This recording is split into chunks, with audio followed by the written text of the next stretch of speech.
Classé numéro 1 des ventes pendant 6 semaines consécutives lors de sa sortie en 2003 et ayant atteint le statut de disque de platine, Ma liberté de penser demeure l'un des triomphes indéniables de la discographie de Florent Pagny. Ce titre, véritable pilier de son répertoire artistique, ainsi que de la musique francophone en général, a traversé les décennies avec une constance remarquable, malgré les épreuves rencontrées par le renommé chanteur à l'époque de sa sortie. Lors de la diffusion du documentaire Florent raconte Pagny sur France 3 le vendredi 15 mars 2024, Florent Pagny a offert une rare introspection sur les diverses étapes marquantes de sa vie et de sa carrière, au moyen d'images et d'enregistrements jusqu'alors inédits. L'artiste âgé de 62 ans revisite les différentes étapes de son parcours, marquées par des triomphes et des épreuves. Parmi ces dernières, ses démêlés avec l'administration fiscale ont particulièrement attiré l'attention au début des années 2000.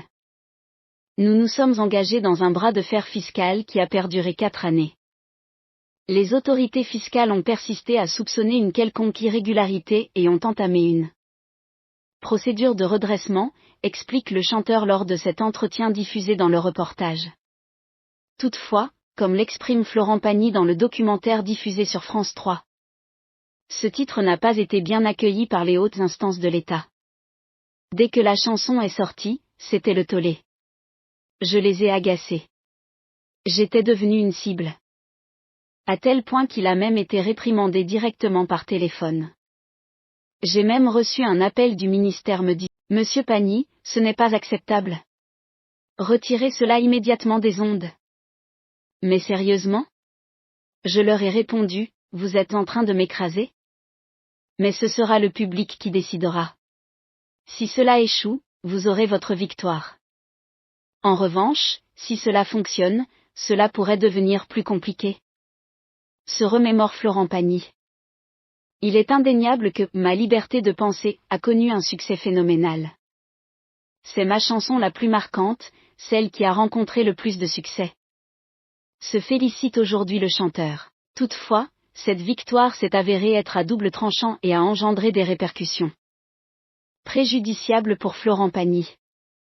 Il a été confronté à des poursuites judiciaires pour fraude fiscale, tandis que les ventes de billets pour sa tournée ont subi une chute drastique.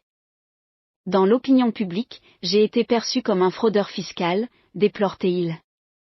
En 2005, il a été finalement condamné à une amende de 15 000 € et à 6 mois de prison avec sursis. Depuis lors, le chanteur n'a pas entièrement résolu ses différends avec le fisc français. Bien qu'il soit revenu s'installer partiellement dans l'Hexagone en 2021, suite à l'abolition de l'impôt sur la fortune.